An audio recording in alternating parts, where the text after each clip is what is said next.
வண்டியிலே இருப்பா, அரெஸ்ட் ஆயிருக்க. ஏன் சார் நானே சார் தப்பு பண்ணேன்? மா நீ கிளம்பு. Yes sir. நீ வீட்டுக்கு போ. ஏய் அப்பா வண்டியில ஏறு. கிளம்பு மாங்கறல்ல.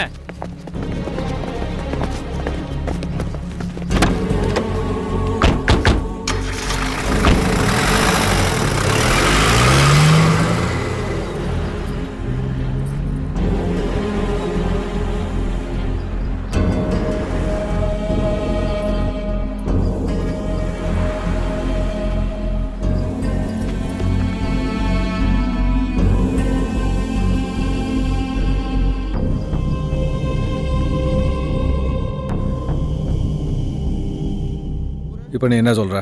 எத்தனை தடவை சார் சொல்கிறது? அவன் தான் சார் ஆள் வச்சு என்ன அடித்தான். வட்டிக்கு விட்டு ஊர் அடித்து உலையில கொட்டினோம். அவன் வெளியே, நான் உள்ள. நல்ல கேம் சார் இது. நீ சூரிய வீட்டுக்கு போய் அவனே அவன் ஆளுங்களையும் அடித்ததாகவும் அவனை கொலை பண்ண முயற்சித்தாகவும் பிராது கொடுத்துருக்கான். விசாரிச்சானே தெரியும். எங்கள் அம்மாவை தப்பாக பேசினேன் சார். அதான் சார் நானும் அடித்தேன். அப்போ நீ அடித்த? நான் ஒரு ஆள் சார், அவனுங்க 8 பேர். நானும் அடி வாங்கியிருக்கேன் சார். நீ ஏன் பிராது கொடுக்கல சார்? அதான் சட்டத்தோட பார்வை.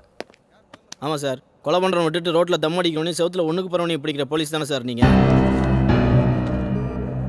உனக்கு அவனுக்கு என்ன தெரியுமா வித்தியாசம்?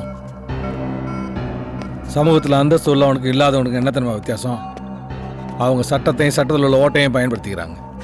நீங்கள் சட்டத்தை சட்டம் பண்ணுறது கூட கிடையாது. இங்கே சட்டம்தான் எல்லாம். டேய் அவனுக்கு டீ கொடு.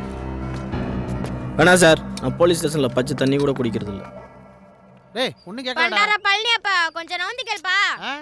நான் பேசுறது கேக்குதா? ஹலோ கல்லுலி மங்கா நெடுங்கா என்னடா? வெட்டி அறிவுன்றது 5% இருக்கா?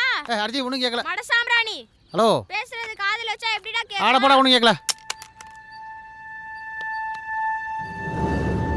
என்ன? கொஞ்சம் பணம் வேணும், நாளைக்கு வந்து ஆடுறேன். அதான் ஓட்டத்தை ரோட்ல பார்த்தனே. நீ எது கேட்கறன்னு எனக்கு தெரியும். நான் அபிஷா கிடையாது. நடைய கட்டு.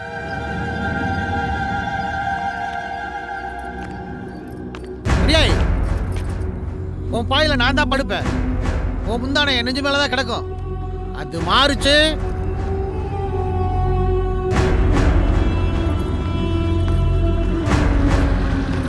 வா வா ஏறி, நான் ரெடி பண்ணிட்டேன்.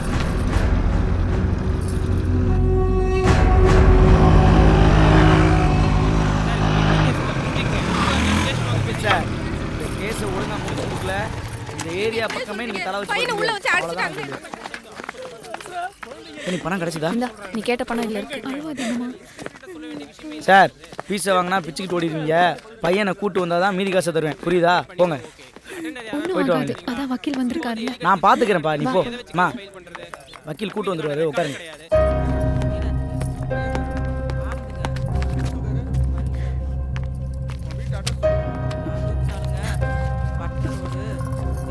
அம்மா எங்க? வெளியில. சொல்லுமா என்ன நடந்தது சொல்லு.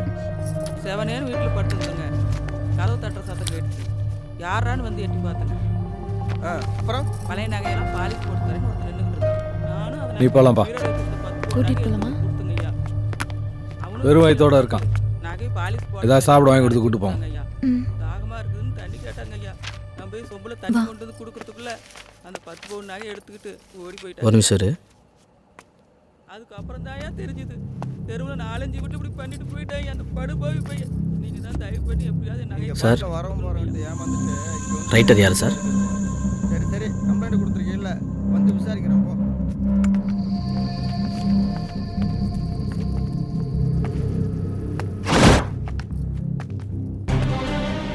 ஐயா, மார்க்கெட்டில் காய்கறி கடை வைத்திருக்கும் என்னுடைய அம்மா மேற்படி நபர் தண்டபாணியிடம் வாங்கிய 30,000 கடனுக்காக அநியாய வட்டி வாங்கும் நோக்கத்தில் 60,000 ரூபாயாக என் அம்மாவிடம் ஸ்டாம்ப் பேப்பரில் பொய்யாக எழுதி வாங்கி கொண்டு தினமும் அடியாட்களை வைத்து பணம் கேட்டு எங்களை மிரட்டி கொண்டிருக்கிறார்.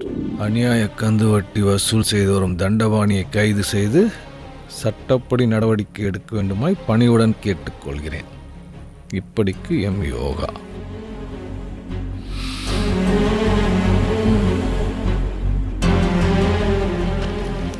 சட்டத்தையும் மனுஷனையும் ஒரே மாதிரி பார்க்குறவங்க மேலே நம்பிக்கை வச்சு பிராது கொடுத்துருக்க சார்.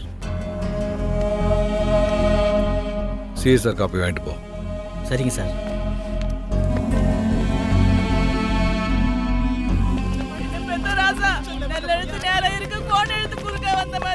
நமக்கு இதெல்லாம் தேவையாடா? வக்கீல் சார், அன்னாட சொன்னபடி காட்சி பையனை போலீஸ் கூட்டு வந்துட்டீங்க. வாசல் வந்துருச்சா? நமக்கு வாய்ஸ் ஓவர் இந்தாங்க கிடைக்குமாடா? மீதி ஃபீஸ். ஐயோ, ரொம்ப நன்றி. பொது போயிட்டு வாங்க. எலும்பெல்லாம் தெரியுது. வயித்துல ஒண்ணுமே இல்லையே. இந்நாட்டுக்கு 6 வேளை சாப்பிட்டு இருப்பியேடா. இவ்வளவு நேரம் நீ பேசுனதுக்கு 4 இட்லி 4 போண்டா வாங்கி கொடுத்துருந்தா பசியாவது ஆறி இருக்கும். பேசாம இரு. டேய் சும்மா இருமா அல்லது ஊரை கூட்டாதம்மா. முதல்ல இவங்க சாப்பிடட்டும்மா, அப்புறம் பேசிக்கலாம். நீ தான் நம்ம ஜாதி பொண்ணு, கரெக்டாக பேசுற. வேணி, அம்மாவை கொஞ்சம் விட்டுட்டு வந்துரு. போய் வண்டியில் ஏறுமா. ஏறுமா, பார்த்து உட்காரு. பார்த்து. ம் வேணி, பார்த்து கூட்டு போ. பத்திரமா பிடிச்சிக்குமா.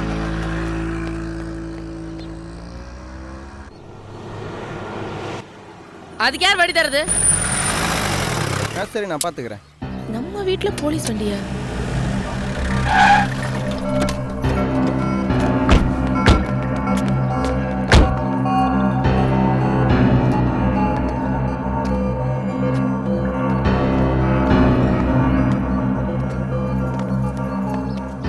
என்ன இன்ஸ்பெக்டர், உங்கள் மேலே ஒரு கம்ப்ளைண்ட் ஃபைல் ஆயிருக்கு. என் மேலே கம்ப்ளைண்ட்டா? யார் இந்த தைரியவா?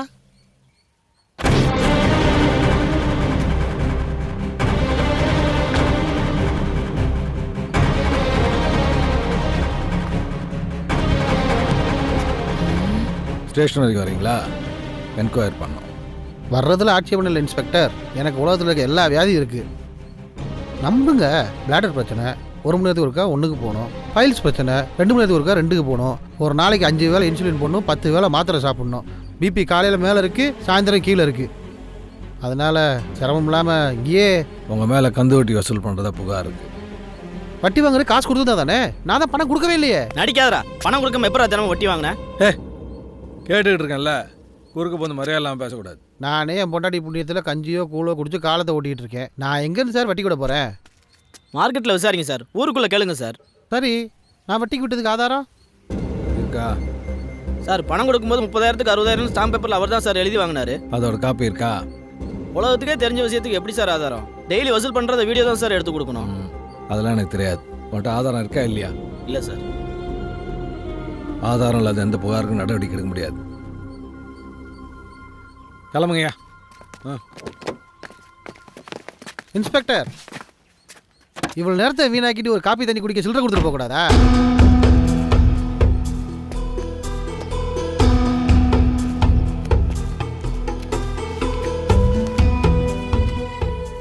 காஃபி கேட்டால் வட்டைக்கு சேர்த்து கொடுக்குறீங்க. உடம்பு பார்த்துவோம்.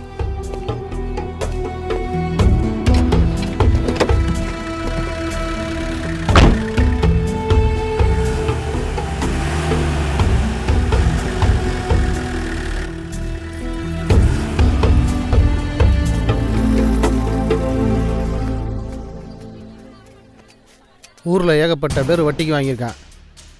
இது வரைக்கும் எவனும் என்கிட்ட தலை தூக்கி பேசினதும் இல்லை, எழுத்துக்கிட்டு போலீஸுக்கு போனதும் இல்லை. தண்டபாணி வீட்டு வாசலில் 3 எழுத்து வண்டி வந்து வாயை கிண்டிட்டு போகுது. மார்க்கெட்டில் 5க்கும் 10க்கும் காஞ்சி போன காய்கறியை விற்று வாயையும் வைத்தையும் கழுவுற அன்னாடங்காச்சி சீயப்படுத்திட்டு போயிட்டாண்டி. அவன் கால் கட்ட வரல, கயிறு கட்டாம என் நாடி அடங்காதடி. ஓகேடா.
என்ன சூரி வெறி தீர அடிச்சியா? என் வெறி ஒன்றும் அடங்கலண்ணா. அப்போ உன்னால முடியற மட்டும் முருகேச அடி. அண்ணா சொல்றது நான்டா, அடி. அடிச்சிருவாண்ணா. நான் சொல்றேன் அடி.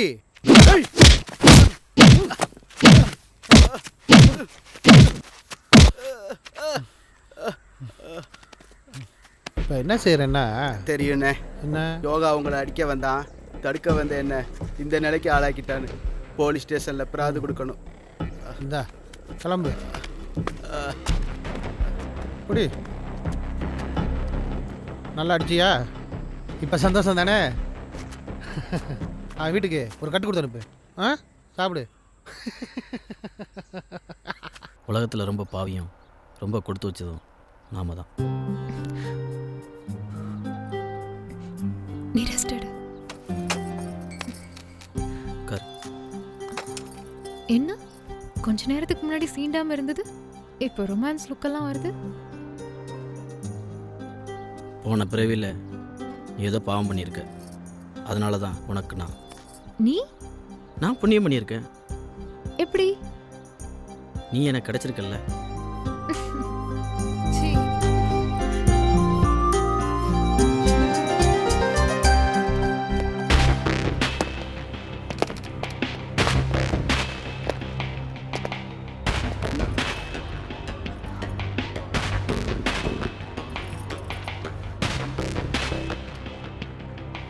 இப்படியே முறைச்சிக்கிட்டே இருந்தா என்ன அர்த்தம்?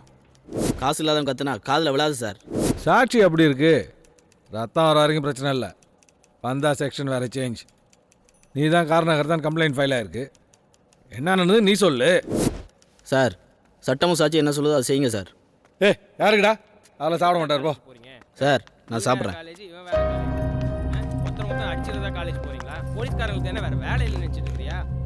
ஆவுனா போலீஸ் அராஜகம் மொழிகன்னு கோஷம் மட்டும் போட தெரியுதுல்ல.